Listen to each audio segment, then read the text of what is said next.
जय संविधान, जय भीम, महात्मा गांधी की जय, गोडसे मुर्दाबाद। पिछले करीब 10 दिन से मुझे हिचकियां बहुत आ रही हैं। अब आप पूछेंगे कि साहब ये डिबेट में हिचकियों का संदर्भ क्या है? वो हिचकियों का संदर्भ ये है, देखिए हिचकी कहते हैं, पुराने लोग कहते थे, अब सच है गलत मुझे नहीं पता।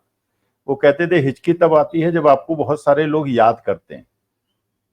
अब मुझे लग रहा है कि पिछले 10 दिन से मुझे बहुत सारे लोग याद कर रहे हैं, अलग अलग तरह से याद कर रहे हैं, अपने चैनल के माध्यम से याद कर रहे हैं, फेसबुक पे कमेंट्स डाल रहे हैं, फोन आ रहे हैं, मतलब याद में बहुत किया जा रहा हूं, बहुत सारे लोग याद किए जा रहे हैं। उस संदर्भ में मैं बात करना चाहता हूं। पहले मैं ये बता दूं, न तो मैं किसी संस्था का नाम लूंगा, न मैं किसी व्यक्ति का नाम लूंगा, और मैं केवल संकेतों में बात करूंगा और उन सब लोगों से बात करूंगा जो मुझे याद कर रहे हैं, अच्छी तरह से याद कर रहे हैं, टिप्पणी कर रहे हैं, मेरी आलोचना कर रहे हैं, हर तरह से कर रहे हैं। और मैं सबसे स्नेह करता हूं, सबको मैं आशीर्वाद देता हूं। अगर मेरे से उम्र में छोटे हैं और बड़े हैं तो मैं सबकी इज्जत करता हूं। लेकिन मैं उन लोगों से बात करूंगा केवल इनडायरेक्टली, लेकिन मुझे आशा है कि वो सारे लोग बुद्धिमान हैं जो मुझे याद कर रहे हैं, और याद नहीं भी कर रहे हैं तो अब शायद याद करना शुरू कर दें। और मैं उनसे मुखातिब हो रहा हूं, लेकिन किसी संस्था का नाम नहीं लूंगा, किसी व्यक्ति का नाम नहीं लूंगा। देखिए और क्योंकि मैं मैनेजमेंट का प्रोफेसर हूं, प्रबंधन शास्त्र का छात्र हूं, और यही मेरा मेन व्यवसाय है, मतलब शौक है। तो प्रश्न ये उठता है, जो एक सैद्धांतिक मुद्दा उठा है, जिस सैद्धांतिक मुद्दे पे मुझे बात करना बहुत ज्यादा आवश्यक है। मान लीजिए आप किसी ऐसे देश में रहते हैं, आप किसी ऐसी ऑर्गेनाइजेशन में काम करते हैं, या आप किसी ऐसी संस्था से संबद्ध हैं। अच्छा, संस्था का मतलब क्या होता है, ऑर्गेनाइजेशन का मतलब क्या होता है, देश का मतलब क्या होता है? देश का मतलब, जैसे पहले एक बार डीके बरुआ साहब ने कहा था कि Indira is India, India is Indira, बिल्कुल गलत बात कही थी, उससे कोई सहमत नहीं हो सकता। Indira ji was a reputed leader of the country, she was a very strong leader, but she was not India. India is beyond everything. कुछ लोग कहते हैं Modi is India, India is Modi, मैं उससे भी सहमत नहीं हूं, क्योंकि कोई भी व्यक्ति इस देश से बड़ा नहीं हो सकता। ये देश सर्वोपरि है, तिरंगा सर्वोपरि है, संविधान सर्वोपरि है। अब एक संस्था का जरा स्ट्रक्चर समझिए, एक संस्था होती क्या है। एक संस्था में एक प्रमोटर होता है जो उस ऑर्गेनाइजेशन को शुरू करता है, लाभ हानि जिसकी होती है, जो उसमें पैसा लगाता है, जो उसमें सारी मेहनत करता है, रिस्क लेता है। अगर रिवार्ड बहुत ज्यादा होता है तो उसको रिवार्ड मिलता है, और अगर नुकसान होता है तो उसको रिस्क होती है। बाकी एम्प्लॉइज को तो कोई रिस्क होती नहीं। अगर ऑर्गेनाइजेशन चलेगी तो उनको तनख्वाह मिलेगी, और नहीं चलेगी तो उनको तनख्वाह नहीं मिलेगी।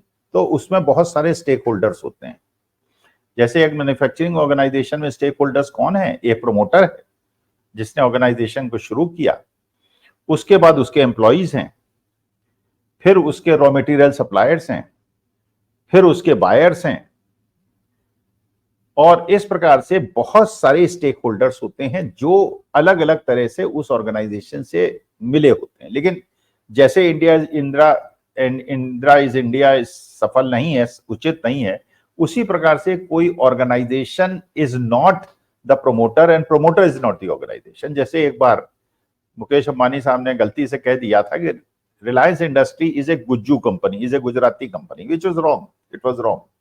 बिकॉज रिलायंस इंडस्ट्री के स्टेक, ये हो सकता है कि मुकेश अंबानी उसके मेन प्रोमोटर हो जो गुजराती हैं, गुजरातियों का बहुत सारे उसमें पैसा लगा हो, ये भी सच हो सकता है। लेकिन रिलायंस इंडस्ट्री में पूरे वर्ल्ड के हजारों लाखों निवेशकों का पैसा लगा हुआ है, विदेशियों का भी लगा है, देशियों का भी लगा है। मेरे से उत्तर प्रदेश का हूं तो मैंने भी लगा रखा है। गुजराती कंपनी है तो मैंने क्यों लगा रखा है? It is not a Gujarati company, it's a listed company in which everybody has invested. तो जैसे उस चीज को नहीं माना जा सकता, उसी प्रकार से यह भी नहीं माना जा सकता जो कंपनी का मुख्य प्रबंधक है, जो उसका चीफ एग्जीक्यूटिव ऑफिसर है, वही ऑर्गेनाइजेशन है। ऑर्गेनाइजेशन में तो एम्प्लॉइज भी हैं और रॉ मटेरियल सप्लायर्स भी हैं, तो एम्प्लॉइज कैसे ऑर्गेनाइजेशन नहीं है? तो कोई ऑर्गेनाइजेशन नहीं, ऑर्गेनाइजेशन में बहुत सारे लोग होते हैं, नंबर एक।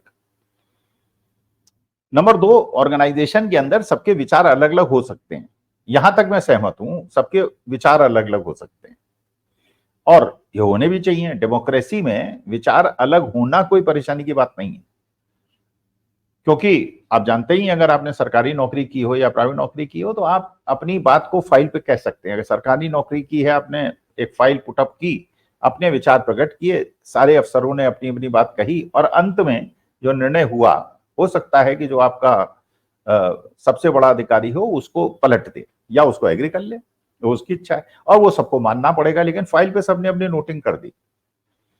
तो ये कह देना कि साहब क्योंकि फाइल अप्रूव हो गई इसलिए आप दोषी हैं, वो तो फाइल देखी जाएगी कि आपने उसमें क्या लिखा था। आपने उसमें, जैसे मान लीजिए एक बोर्ड मीटिंग होती है तो उसमें एक एजेंडा होता है, एक मिनट्स होते हैं, तो एजेंडे में बताया गया साहब ये विषय होंगे और आप मान लीजिए बोर्ड ऑफ डायरेक्टर्स में हैं और आपने वहां विषय उठाया कि साहब मैं इस चीज से सहमत नहीं, लेकिन बाकी लोगों ने आपसे सहमति नहीं प्रकट की, निर्णय हो गया और मान लीजिए बाद में प्रूव हुआ कि निर्णय गलत था, तो उस समय देखा जाता है कि मिनट्स में किसने क्या क्या कहा था। और अगर ये प्रूव होता है कि आपने उससे अपनी असहमति जाहिर की थी, तो ये नहीं माना जा सकता कि आप भी उसी गलत निर्णय में आपके साथ हैं। तो ये मैं संकेतक शब्दों में कह रहा हूं। अच्छा, बहुत सारे वीडियो में देखता हूं, क्योंकि मैंने पिछले 2.5-3 साल से गोदी मीडिया देखना बंद कर दिया, मैं केवल यूट्यूब चैनल देखता हूं और जो भी यूट्यूब चैनल मुझे लगता है देखने लायक, पूरा समय मेरा उसी में व्यतीत होता है। मैं एक यूट्यूब चैनल देख रहा था, नाम नहीं लूंगा, जैसे मैंने कहा संस्था का नाम नहीं लूंगा, वो जो बोल रहे थे उनका भी नाम नहीं लूंगा, लेकिन उनकी बात बड़ी इंटरेस्टिंग लगी मुझे, जो उन्होंने कहा बड़ा अच्छा लगा और मैंने कहा उसमें प्रतिक्रिया देता हूं, वो देखेंगे तो देख लेंगे, नहीं देखेंगे तो नहीं देखेंगे। उन्होंने ये कहा कि अगर आप मान लीजिए कोई एम्प्लॉय नहीं भी है और मान लीजिए उस ऑर्गेनाइजेशन के अंदर चला गया चाय पीने या अपने विचार प्रकट करने और उससे जो वहां का मुख्य प्रबंधक है उसने राय आपकी एग्री नहीं की और अपनी बात कही, इसके बावजूद आप दोषी हैं क्योंकि आप उस ऑफिस में गए थे। अच्छा, तो उस व्यक्ति ने, बड़ी कम उम्र थी, मेरे ख्याल से 34-35 साल के होंगे, और उन्होंने अपनी जो डिबेट की उसमें कई लोगों के संदर्भ लिए बात कही और मेरे भी नाम का संदर्भ लिया, तो मुझे बड़ा अच्छा लगा कि मैंने कि चलिए लोग मुझे जानने लगे हैं, यूट्यूबर्स को भी थोड़ा सा रोजगार मिल गया है और उस बच्चे को भी रोजगार मिल गया। 34-35 साल के हैं, 72 साल के हैं, तो मेरे तो पुत्रवत हैं, तो मैं पूरा आशीर्वाद देता हूं उनको, उज्जवल भविष्य की कामना करता हूं। और मैंने देखा, उन्होंने खुद ही बताया, मैंने उस चैनल को देखा तो उस करीब 9,000 सब्सक्राइबर्स हैं, 2 साल हो गया उन्हें स्टार्ट किए हुए। तो मैं उन्हें चाहता हूं कि वो भगवान करे वो 50-60 लाख उनके व्यूअर्स हों और लाखों करोड़ों इसी प्रकार अगर मुझे कंट्रोवर्सी में कहीं डाल के उनको व्यूअर्स ज्यादा मिलते हैं, सब्सक्राइबर्स मिलते हैं, तो मुझे कोई परेशानी नहीं है, you can use me the way you want. लेकिन उन्होंने कहा मैनेजमेंट प्रिंसिपल्स का घालमेल किया, इसलिए मैं भी वो संदर्भ लेना चाहता हूं। उन्होंने मेरे बारे में कुछ बड़ी उत्तेजक बातें कही। उन्होंने कहा साहब मैं अखिल स्वामी साहब को सुना करता था और अखिल स्वामी साहब की बात मैं बड़े ध्यान से सुनता था, लेकिन अब मैं देख रहा हूं क्योंकि वो उस संस्था में जाते हैं, ये नहीं एम्प्लॉय नहीं है, बट जाते हैं, इसलिए वो भी दोषी हैं, क्योंकि उस संस्था के बाकी लोगों की राय कुछ भी हो, लेकिन उसका जो मुख्य प्रबंधक है उसकी राय से हम सहमत नहीं है। अब ये बात मुझे ऐसी लगी, मैंने कहा भाई ये तो वही वाली बात हो गई कि the person who is running the organization is the organization, which is not true, which is legally also not true, or any angle it is not true. अच्छा, फिर उन्होंने ये कहा कि क्योंकि मैं उसमें जाता हूं तो मैं दोषी हूं। तो पहली बात तो मैं उनसे निवेदन करना चाहता हूं जो भी है, देखिए एक हमारी भारत की सभ्यता और संस्कृति है कि इसमें बुजुर्गों के प्रति जब आप शब्द बोलें तो सोच समझ के आपको बोलने चाहिए, क्योंकि ये कोई जनता पसंद नहीं करती। जनता पसंद करती है, ठीक है, अपनी बात शालीनता से कहिए, उत्तेजनात्मक बात मत कहिए, किसी की प्रतिष्ठा को ठेस नहीं पहुंचाइए। मैं उन महोदय की जो 34-35 साल के हैं उनकी प्रतिष्ठा को ठेस नहीं पहुंचाऊंगा, ये मैं वादा करता हूं। अच्छा, फिर उन्होंने अपने को बताया कि मैं साहब बहुत वो हूं, जिसे कहते हैं अपने, मेरे अंदर बड़ा अपने ऊपर गर्व है और अभिमान है। तो मैंने अपने जीवन में जितनी भी नौकरियां की हैं उन नौकरी में कभी भी मैंने 6-7 महीने से ज्यादा नौकरी नहीं की है। बल्कि उन्होंने कहा कि एक बार तो क्या हुआ कि 7 दिन की नौकरी के बाद मैंने नौकरी को लात मार दी।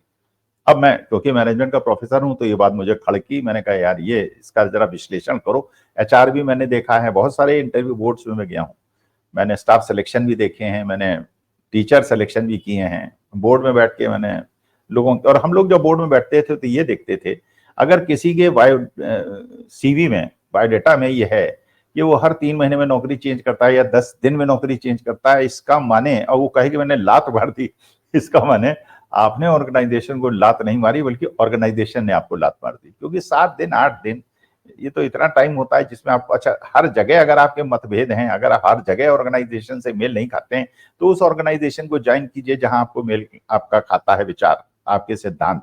लेकिन आपके सिद्धांत मिल नहीं खाए इसलिए मैंने ऑर्गेनाइजेशन को छोड़ दिया, बल्कि आपका तो कर्तव्य था कि वहां जाते, अंदर जाके अपनी बात को कहते, निष्ठा रूप से कहते, अपने सिद्धांत रूप में कहते, और उसके बाद अगर वो निकालते तो आप निकल जाते, निकालते तो, लेकिन लात मार के आप निकाले गए तो बात अलग है। अच्छा चलिए, खैर ये एक मुद्दा हुआ।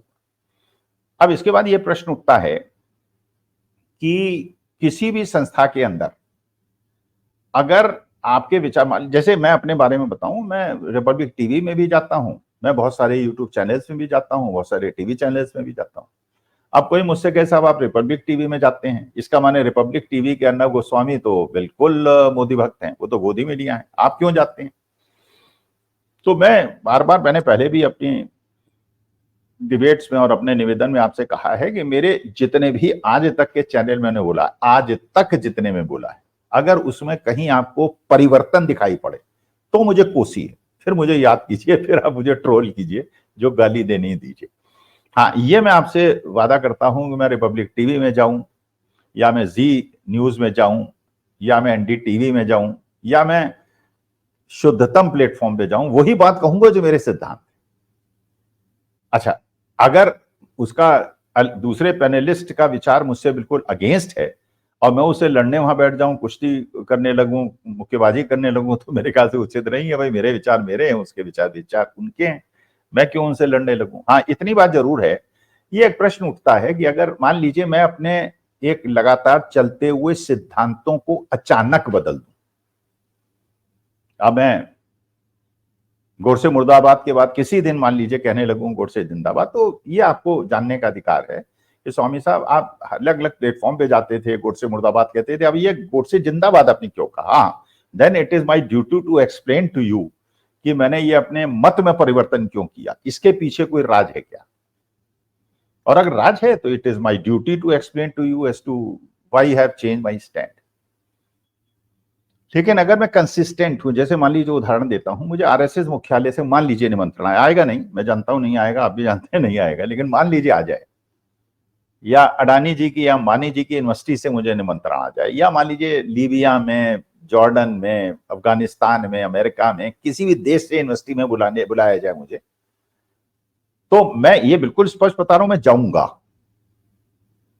इसलिए मना कर दूं कि RSS से मेरे विचार मेल नहीं खाते, क्योंकि मैं समाजवादी हूं, क्योंकि मैं डॉक्टर लोहिया को मानता हूं, क्योंकि मैं अम्बेडकर को मानता हूं, मैं इसे उचित नहीं समझता, जाऊंगा। हाँ, वहां जाके मैं RSS मुख्यालय में अगर वहां 1000 स्वयं सेवक भी होंगे जो हाफ पैंट पहन के बैठे होंगे और मोहन भागवत जी भी वहां होंगे, तो मैं अपने, अगर संबोधन का उन्होंने चांस दिया तो मैं यही कहूंगा कि सर ये जो हिंदू मुसलमान का नैरेटिव है ये देश के लिए अच्छा नहीं है, तो इस देश को प्यार मोहब्बत से रहने दीजिए, आपस में मिलजुल के रहने दीजिए। ये जो गंदे ब्रश से पूरे वर्ल्ड में हिंदुस्तान को रंगा जा रहा है वो उचित नहीं है। क्योंकि आपने देखा कि अमेरिका के अंदर एक हिंदू मंदिर के ऊपर नारे लिखे गए, वहां पे स्लोगन्स लिखे गए, हिंदुओं देश छोड़ो, हिंदुओं देश छोड़ो। क्योंकि जितना ज्यादा आप ये हिंदू हिंदू करेंगे उतना ज्यादा रिपरकशन बाकी विश्व के अंदर आपको होगा। क्योंकि आप जानते हैं कि हिंदुओं की संख्या पूरे विश्व की जनसंख्या की हार्डली 16-17% है। तो ऐसा करना आज के परिवेश में 21वीं शताब्दी में ठीक नहीं। अच्छा, मतभेद होना, लेकिन अगर मैं RSS मुख्यालय में जाके कहूं मुसलमान खराब हैं और मैं मुस्लिम देशों में जाके कहूं कि सेकुलरिज्म खराब है, तो मैं गलत हूं। तब आप मेरे पे प्रश्न उठा सकते हैं, तब आप मुझे गरिया सकते हैं, जो चाहे कह सकते हैं। अच्छा, मैं देख रहा था एक डिबेट में एक व्यक्ति हैं, उन्होंने कहा कि स्वामी जी आप अडानी जी के पेरोल पे हैं। तो मैंने कहा कि मैं अपना स्पष्टीकरण दे दूं कि अडानी जी से मेरा मात्र एक संबंध है, और आप इसकी पुष्टि कर सकते हैं, चाहे JPC की जांच करा लें, चाहे CBI की जांच करा लें, चाहे ED की जांच करा लें, मैं उन हर जांच का वेलकम करूंगा। मेरा अडानी जी से मात्र एक संबंध है कि मेरे घर में जो गैस आती है, जिससे मेरे घर में खाना बनता है, रोटी बनती है और मैं खाता हूं, वो अडानी जी की कंपनी से आती है। अच्छा, उस अडानी जी की कंपनी में पहले जो मेरा बिल आया करता था वो 500-600 रुपए महीने का आया करता था, 1200-1300 रुपए का आने लगा। तो मैं तो हर 15-20 दिन में अडानी के कस्टमर केयर में फोन करके कहता हूँ, भैया मेरा गैस का खर्चा तो उतना ही है, डबल कैसे हो गया। इसके अलावा मेरा अडानी जी से कोई संबंध नहीं, ना मानी जी से कोई संबंध है, ना किसी पूंजीपति से कोई संबंध है। मैं मात्र एक साधारण सा शिक्षक हूँ, बड़ा मध्यम वर्गीय मेरा जीवन है। 8 बजे रात को सोता हूँ, सुबह 3:30 बजे उठ जाता हूँ, दिन भर ये टीवी डिबेट करता रहता हूँ। लेकिन ये समझना कि मेरा अडानी जी के पेरोल पे हूँ, तो ऐसा नहीं है। मेरा अडानी जी से कोई लेना देना नहीं है। आपको जो जांच करानी है करा लीजिए। अब प्रश्न ये उठता है कि इसी संदर्भ में जो आजकल हो रहा है, मान लीजिए आप किसी एक जगह ऐसी जाते हैं जो जगह लगता है कि वहां पे एम्प्लॉइज के विचार अलग हैं, पैनलिस्ट के विचार अलग हैं, चीफ एग्जीक्यूटिव ऑफिसर के विचार अलग हैं। तो क्या चीफ एग्जीक्यूटिव ऑफिसर के विचार अलग होने की वजह से उस ऑर्गेनाइजेशन को आपको छोड़ देना चाहिए? मुझे ऐसा नहीं लगता, अभी फिलहाल नहीं लगता। बाद में लगेगा तो जिस दिन लगेगा मैं अपने विवेक से निर्णय लूंगा, लेकिन कोई दबाव से निर्णय नहीं लूंगा। वो दबाव से इसलिए निर्णय ले लूंगा, अगर इस प्रकार से मैं छोड़ दूं ऑर्गेनाइजेशंस को, तो भारतवर्ष के अंदर आज जो सरकार चल रही है इसका तो मैं रोज निंदा करता हूं, इसका तो मैं रोज क्रिटिसिज्म करता हूं। तो क्या मैं देश को छोड़ दूं इसलिए कि because chief executive officers views I don't agree, but I won't. मैं अपने देश को क्यों छोड़ूं भाई? मैं अपने देश में संघर्ष करूंगा। जब इंदिरा जी देश की प्रधानमंत्री थी और इमरजेंसी उन्होंने लगाई थी, तो मैंने बचपन, ये जवानी थी मेरी, मैंने विरोध किया था। आज भी मैं विरोध कर रहा हूं। मैं विरोध करूंगा, मैं अपनी बात कहूंगा, लेकिन मैं देश छोड़ दूं या ऑर्गेनाइजेशन छोड़ दूं। अच्छा, मैं ऑर्गेनाइजेशन से संबद्धी नहीं हूं, मैं उनका एम्प्लॉय नहीं हूं, और मैं केवल वहां पे जाता हूं एज ए विजिटर जाता हूं, और उसके बाद भी अगर मैं उसको छोड़ दूं वरना जाऊं, तो इसका मतलब तो जो भी मेरे विचारों से, जिसके विचार मेल न खाते हो, मैं उससे अपनी दोस्ती तोड़ दूं। अब मान लीजिए, एग्जाम्पल लीजिए, मैं अपने घर का ही एग्जाम्पल लेता हूं। वैसे कहना नहीं चाहिए लेकिन बता देता हूं, वोटिंग प्रेफरेंस बताना नहीं चाहिए लेकिन बता देता हूं। मैं कांग्रेसी समर्थक हूं, मेरी पत्नी आम आदमी पार्टी की समर्थक है, मेरा बेटा जो है बीजेपी का समर्थक है। अब मेरे ही घर में 3 लोग हैं, वो तीनों 3 डिफरेंट पार्टीज को समर्थन करते हैं। अब इसका क्या मतलब है? अगर मैं, जो मुझे चाहने वाले हैं, जिनकी वजह से मुझे हिचकी आ रही है, तो क्या मुझे घर छोड़ देना चाहिए, या मेरी पत्नी को छोड़ देना चाहिए, या मेरे बेटे को छोड़ दे? हम तीनों को एग्जिस्ट करते हैं, क्योंकि हर आदमी के विचार अपने अलग अलग हैं और विचार रखने का उसे अधिकार है। हाँ, विचारों को अचानक परिवर्तित करे तो उसको एक्सप्लेन करने का उसका कर्तव्य है।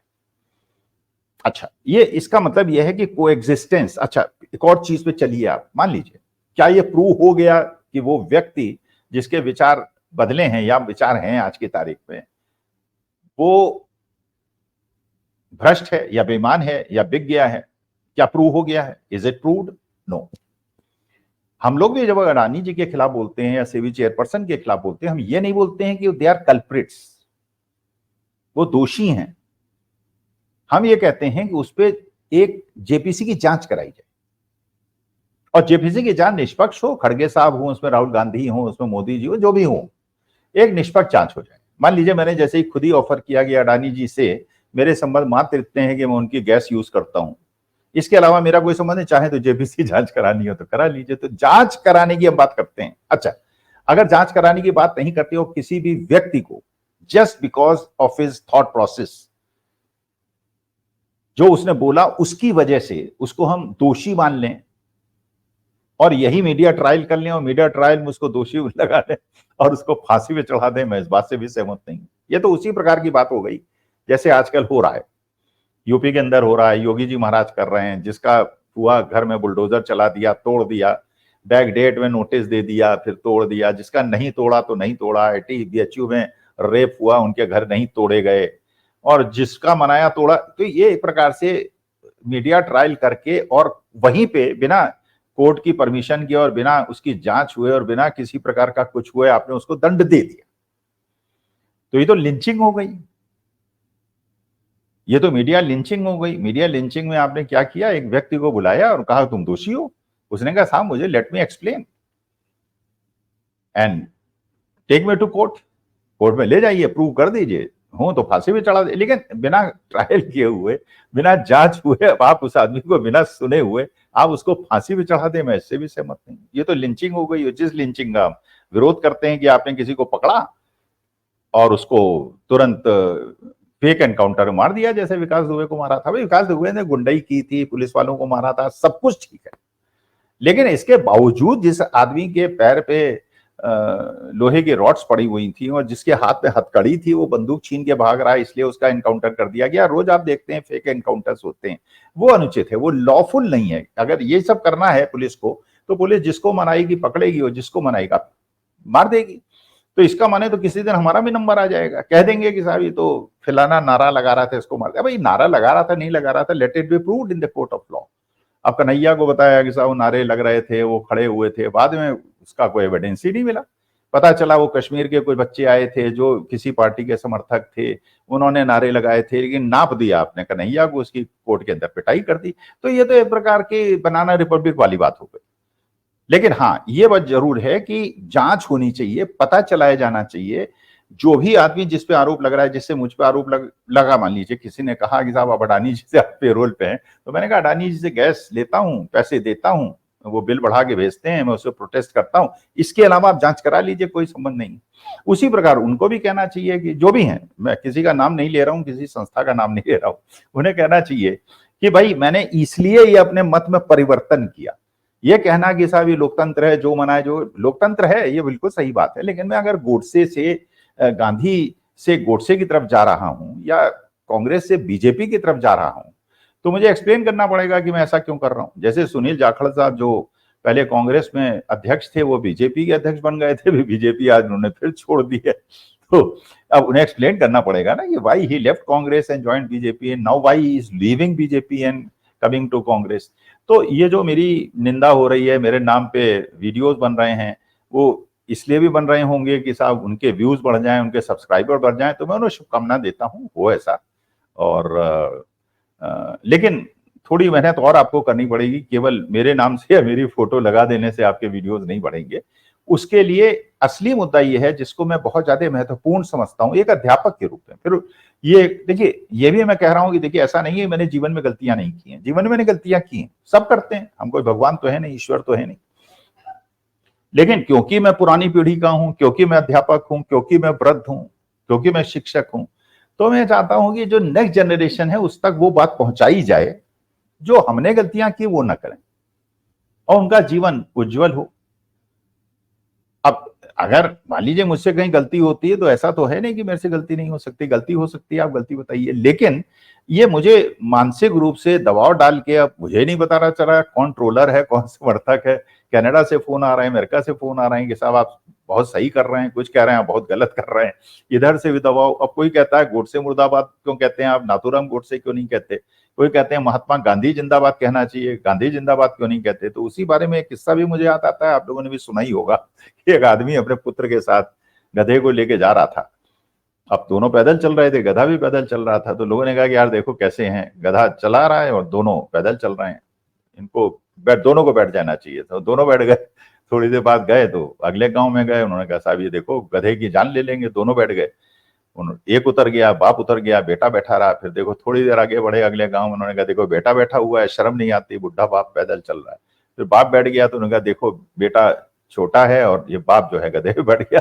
तो इस प्रकार से सबकी सुन के कोई निर्णय नहीं लिया जा सकता। तो मैं अपने विवेकपूर्ण निर्णय लूंगा, लेकिन मैं ये मानता हूं कि किसी संस्था का बहुत सारे अंग होते हैं, उसमें बहुत सारे लोग काम करते हैं, उस ऑर्गेनाइजेशन के एक व्यक्ति के विचार की वजह से मैं ऑर्गेनाइजेशन को छोड़ दूं। और जैसे वो महोदय कह रहे थे जो एंकर थे, तो बड़े जुझारू लग रहे थे और मेरे प्रशंसक भी थे, अभी भी लगता है प्रशंसक हैं, कि मैं लात मार देता हूं नौकरी को, 10 दिन में छोड़ देता हूं। तो 10 दिन में नौकरी छोड़ने का मतलब महाराज आप लात नहीं मारते, वो आपको लात मार देते हैं। तो कृपा करके अपनी कार्यप्रणाली को इंप्रूव कीजिए, वरना आपको कोई नौकरी नहीं देगा। और 2 साल के अंदर 9,000 अगर आपके सब्सक्राइबर्स हुए हैं, तो इसका माने आपको और कड़ी मेहनत करने की आवश्यकता है। और केवल अखिल स्वामी के आधार पे आप अपने सब्सक्राइबर्स और व्यूअर्स नहीं बढ़ा सकते। मैंने अगर किसी की भावना को ठेस पहुंचाई है तो माफी चाहता हूं, लेकिन नाम मैंने नहीं लिया, संस्था का नाम नहीं लिया, इसलिए मैंने शायद किसी की भावना को ठेस नहीं पहुंचाई। नमस्कार, धन्यवाद और प्रणाम।